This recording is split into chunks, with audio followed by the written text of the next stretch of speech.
Muito bem, gente. Bom dia, boa tarde, boa noite, né? Dependendo da hora que vocês estão assistindo aí essa videoaula, tá? Como eu me apresentei naquela reunião inaugural, meu nome é Luan, e durante esse semestre a gente vai ter os encontros de português, literatura e inglês. Então, vocês já tiveram já algumas videoaulas encaminhadas no grupo de vocês, né? E agora a gente vai dar continuidade aqui. Hoje o tema vai ser sobre português, tudo bem? Eu fiz uma gravação diferente agora para ser um pouco mais prática, tá? É um teste somente. E aí, dando tudo certinho, eu já posto e encaminho o link para vocês. Tudo bem? Então vamos acompanhar aí os nossos slides. Vocês puderam perceber na apostila de vocês que o primeiro conteúdo vem trazendo aí ortografia, né? Esse conteúdo a gente deixa para depois, porque ortografia, queridos, a gente pode ir praticando através da leitura e da escrita, tá? Aulas, conteúdos, né? Dificilmente vai consertar a nossa ortografia. Somente a gente desenvolvendo o hábito da leitura, da escrita, que a gente tem uma ortografia boa, tá certo? Nós vamos então para a página 3 da apostila, que fala sobre o uso dos porquês. Certamente vocês já puderam observar que nós temos 4 maneiras diferentes de escrever o porquê, né? São as 4 aí listadas nesse nosso slide. O porquê separado e sem acento, o porquê junto e sem acento, separado e com acento, e junto e com acento. É fato que se eu tenho 4 grafias diferentes, por mais que a pronúncia seja a mesma, eu tenho 4 situações diferentes para utilizar esses porquês. E é isso que nós vamos aprender agora, tá? Vamos passar então aí o nosso slide.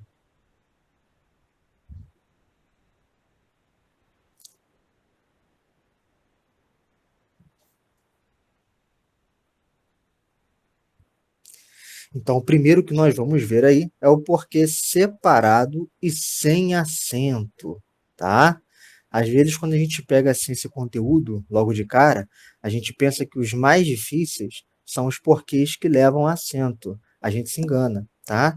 Sempre na língua portuguesa, aquilo que for mais usual é o mais difícil.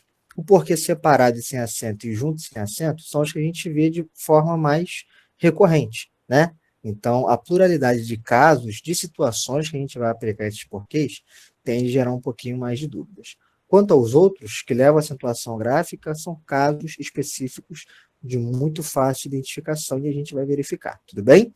Então, olha só, o porquê separado e sem acento, nós temos 2 situações que nós vamos aplicar esse tipo de porquê. A primeira, letra A, nas frases interrogativas, quando escrevemos no início das frases, e quando equivale a razão, motivo e causa. Olha os exemplos aí, ó. Por que não varreu o chão? Nós temos aqui uma frase interrogativa, né? Interrogativa direta, tem um ponto de interrogação aqui. E o porquê vem no início, ele introduz essa pergunta. Então, quando o porquê vem introduzindo uma pergunta, é o porquê separado e sem acento, tá? Por que brigou com seu amigo? A mesma coisa, né, queridos? Nós temos aqui uma pergunta e introduzindo esta pergunta vem um porquê. Então, a maneira correta de eu escrever este porquê é separado e sem acento. Porque o meu Vascão caiu? Acontece, né, gente? Infelizmente acontece. O meu Vasco não teve pernas. Mas aí também trata-se de um exemplo onde eu tenho o porquê introduzindo uma pergunta, uma interrogativa direta. Então ele se escreve dessa forma, separado e sem acento, tá?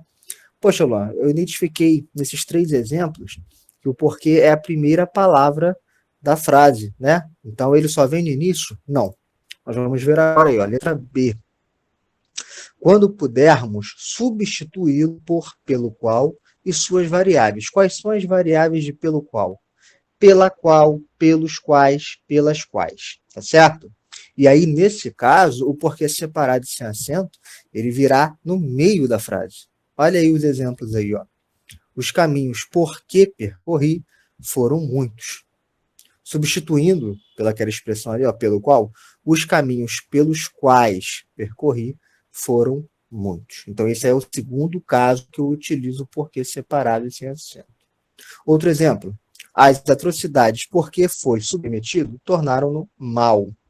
Mesma coisa, as atrocidades pelas quais foi submetido tornaram-no mal. Então, são esses dois casos, que, gente, quando ele introduz pergunta, tá certo? E aí você está identificando ali uma causa, um motivo, enfim. E quando ele vem no meio da frase, podendo substituir por essa expressão aqui. Esse segundo caso, a letra B, nós temos a junção de uma preposição com um pronome relativo, né? Por isso que dá para substituir por esse pelo qual. O que acontece? Na nossa aula ao vivo, eu vou trabalhar com vocês exercícios, tá? Porque esse aqui é um tipo de conteúdo no português que a gente só aprende na prática. Então, vocês podem ficar lendo, estudando isso aí quantas vezes forem necessárias. Se não praticar, a gente não tem resultados, tá certo? Então, vou encaminhar para vocês no grupo uma bateria de exercícios para vocês fazerem. E aí a gente faz a correção na nossa aula ao vivo e discute a matéria, tudo bem? Observação. Após os vocábulos eis e daí, subentende-se que a palavra motivo. Isso justifica a grafia da palavra separadamente. Então, olha só. Daí porque não aceitei as desculpas. Daí o motivo de que eu não aceitei as desculpas. Então, quando subentende a palavra motivo, porque é separado sem acento. Eis porque estou tão alegre. Então, é muito fácil, tá, gente? Não tem nenhuma tribulação aí para a gente se preocupar, não, tá? Perdão. Depois do porquê separado e sem acento, nós temos o junto e sem acento. Usamos quando introduzimos uma explicação ou uma causa. Não fale alto porque o bebê está dormindo. Então, aqui, ó, esse porquê aqui está introduzindo a explicação. Explica por que não pode falar alto, porque o bebê está dormindo. Segundo exemplo, não foi à aula porque estava doente. Aqui já é a causa. Qual é a causa da pessoa não ter ido à aula? É ela estar doente. Vocês se lembram que a gente viu que o porquê separado e sem acento introduzia pergunta? Então, quando você faz pergunta, e introduzindo essa pergunta vem um porquê separado e sem acento, na sua resposta virá este porquê aí, junto e sem acento. Muito bem? Porquê separado e com acento. Agora a gente já entra aí nos porquês que são menos recorrentes, né? Na nossa escrita. Usamos no final de frases que tenham apenas um ponto final. Pode ser ponto final, interrogativo, exclamativo. E nós vamos ver também que é uma vírgula. Uma vírgula também pode ocasionar esse tipo de porquê. Por quê, gente? Esse porquê separado e com acento, quando a gente teve aula lá atrás, né, antigamente, a professora falava para a gente que era quando ele vinha no final da pergunta, né, antes do ponto de interrogação. Mas não é somente isso. Na verdade, esse porquê separado e com acento é quando ele vem antes de pausa pontuada. E essa pausa pontuada pode ser feita por ponto final, ponto de interrogação, ponto de exclamação, até mesmo pela vírgula. Nós vamos ver aí os casos dos exemplos. Olha só. Só levantou agora por quê? Então, nós percebemos aqui, ó, antes do porquê, tem o ponto de interrogação. Então, ele se escreve separado e com acento. Outro exemplo. Eles não sabem por quê. Mais uma vez, nós temos um ponto após o porquê, um ponto final. E olha o caso da vírgula, olha só. Atrasou por quê? Vírgula, Renata. Percebam que nesse último exemplo, porque não é a última palavra da frase, né? Ou seja, ele não vem no final da frase. Ele vem antes de uma pausa pontuada. Então, essa é a explicação mais correta. Tudo bem? Viu que veio uma pontuação, seja ela ponto final, vírgula, enfim, tem que ser o porquê separado e com acento. E o último porquê, gente? Porquê junto e com acento. Usamos quando esta palavra for usada como substantivo e for antecedida por artigo. O artigo é uma palavra determinante. Qualquer palavra que vier depois de um artigo, ela se torna um substantivo. Por exemplo, amar. Amar é um verbo. Eu amo, tu amas, ele ama. Se eu coloco o amar, a palavra amar passa a ser substantivo. E isso acontece com porquê, só que tem a mudança aí na grafia. Olha os exemplos. Não sei o porquê de sua atitude. Então, essa palavrinha aqui, ó, é um substantivo. Se veio antes do artigo, ele se escreve dessa forma. Se veio depois, perdão, do artigo, ele se escreve dessa forma, junto e com acento. O porquê da discussão não foi esclarecido. Mais uma vez, o artigo aqui, ó, vem antes da palavra, por isso ela se escreve junto e com acento. E olha o caso de baixo aqui, ó, dê-me um porquê. Não é somente artigo definido o. O indefinido um também pode. Dê-me um porquê, tá certo? Então, porquê junto com acento é um substantivo, tá? Como eu falei para você, gente, esse tipo de conteúdo aqui nós vamos praticar, tá? Nós só vamos memorizar essa matéria praticando, fazendo os exercícios, tudo bem? Como eu falei, está na página 3 da apostila, só que além desse conteúdo que está na apostila de vocês, eu trouxe alguns outros casos que a gente vai usar também para nossa avaliação. Casos bem simples, tá? Todos vocês com certeza já devem ter visto alguma vez na vida um caso semelhante aos que nós vamos assistir aqui agora. Vou passar o slide para vocês aí, ó. Mais com i ou mais sem i? Fica sempre uma dúvida, né? Qual é o mais correto? Quando que eu utilizo determinado mais? Aonde ou onde? Tem gente que nem sabia, nem sabe que existem as duas maneiras de falar e cada maneira tem uma situação particular, né? Senão junto ou senão separado. Luan, existe senão separado? Existe, existe. Está correto dependendo da sua aplicação. Nós vamos verificar aqui agora.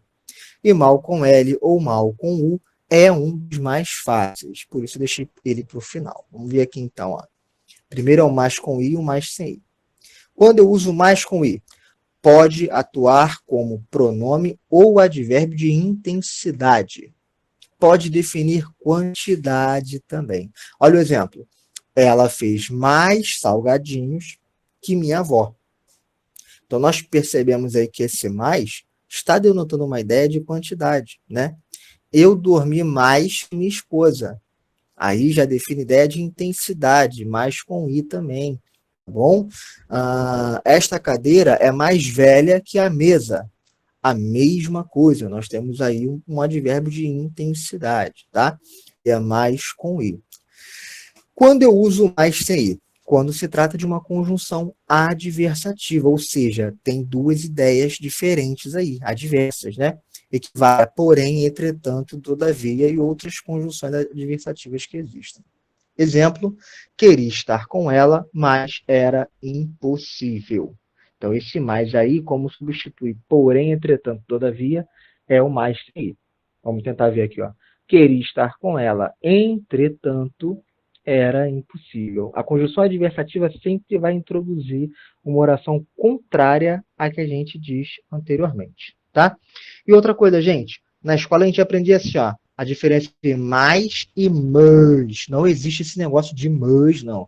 É mais e mais, tá? A pronúncia é exatamente igual. Somente a escrita que vai modificar.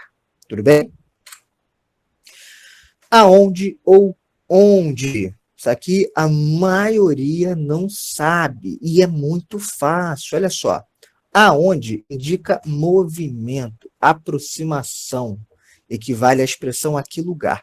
O que vai indicar movimento para a gente na frase? O verbo. Olha só os exemplos. Aonde ele vai, vai é o verbo que denota ideia de movimento, né? Aonde ele vai. Então vocês vão colocar o aonde. Você quer chegar, né?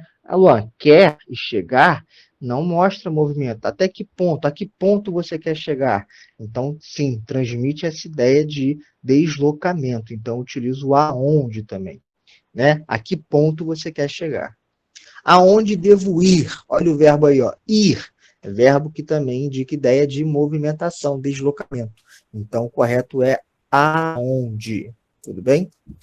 Tem uma música aí do Cidade Negra que ela ela não respeita as normas cultas, né? Aquela assim aonde você mora, aonde tá errado, né? Aonde você mora seria onde você mora. E aí sim, aonde você foi morar, né? Tem um errinho aí de acordo com a norma culta. Mas a música ainda assim fica bacana, né? E o onde, gente? Se o aonde eu utilizo quando eu expresso uma ideia de movimentação, onde é uma ideia de permanência, de estado, equivale à expressão em que lugar. Então, aonde equivale à expressão a que lugar. E onde equivale à expressão em que lugar.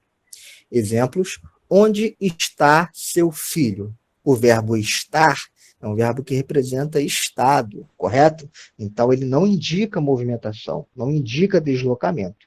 Por isso, a forma correta é onde. Onde iremos nos hospedar? Ora, Luan, iremos não indica movimentação, indica.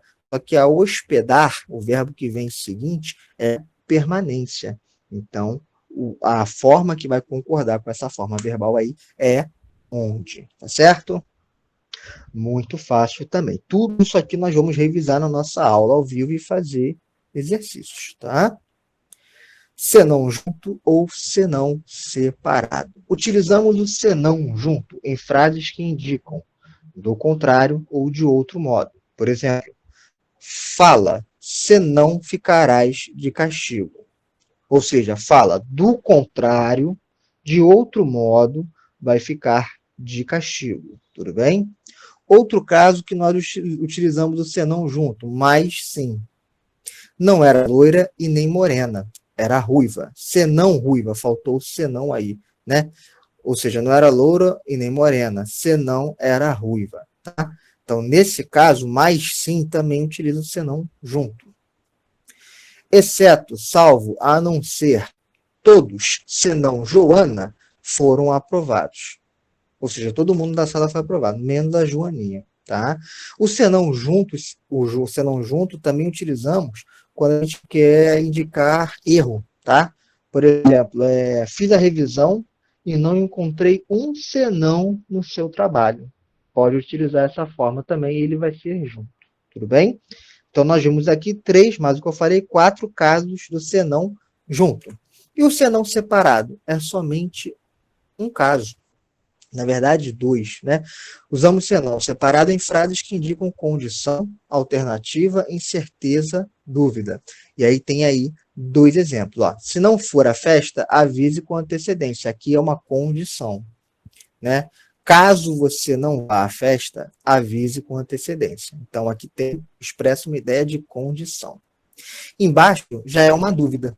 Havia três crianças brincando, se não quatro. Eu não sei ao certo, era três ou quatro. Essa expressão também, quando gera dúvida, também utiliza o senão separado. Tá? Mais uma vez, falando aqui novamente, nós vamos revisar esse conteúdo na aula ao vivo, onde vocês poderão tirar suas dúvidas e também fazer exercícios, tá? E o último caso, queridos, mal com L ou mal com U. Usamos mal com L quando for um substantivo ou advérbio. Sofre desse mal desde os 8 anos. Não há motivos para praticar o mal. Chegou em casa e mal olhou para o jogo. O Vasco joga muito mal. Então, nesses casos aqui, ou é um substantivo ou um advérbio. Tem um macete para o mal com L e mal com U. Se você substituir pela palavra bem e a frase continuar fazendo sentido, quer dizer, então, que você vai escrever o mal com L. Olha o exemplo, ó. Sofre desse mal desde os 8 anos. Sofre desse bem desde os 8 anos. O último exemplo, o Vasco joga muito mal. O Vasco joga muito bem. Então, quando você substitui pela palavra bem e continua fazendo sentido, é mal com L. Luan, e qual é o macete do mal com U? Quando você puder substituir pela palavra bom. Olha o exemplo. Disseram que ele era mau caráter. Disseram que ele era bom caráter. Os maus exemplos não devem ser seguidos. Os bons exemplos não devem ser seguidos. Seu amigo não é um mau indivíduo. Seu amigo não é um bom indivíduo. Então, esse daqui não tem erro, gente. Trocou pela palavra bem, continuou fazendo sentido, mal com L. Trocou pela palavra bom, continuou fazendo sentido, mal com U. Tudo bem? Gente, ela foi um pouquinho corrida, né? Mas o conteúdo que a gente vai ver agora realmente ele é corrido, tá? Só que nós vamos revisar isso na aula ao vivo. Então, eu vou encaminhar no grupo de vocês uma folhinha, né, em PDF, com alguns exercícios, tá? Ele não vai valer ponto, mas é bom que vocês tirem um tempinho para fazer, para que a gente utilize esse exercício na aula de revisão. E aí a gente consegue tirar dúvidas, consegue dar uma explicação muito mais precisa, muito mais concreta, né, sobre o uso aí desses 5 casos que nós vimos. Por que, senão, mais com I, mais sem I, onde ou aonde, e mal com L e mal com U. Todo esse conteúdo vai cair no nosso primeiro teste, então é bom a gente deixar ele bem fechadinho, bem estruturado, para que a gente tenha um conteúdo para estudar para a nossa primeira avaliação, tá bom? Um grande beijo para vocês, tá? Fique com Deus. Até a próxima. Tchau, tchau.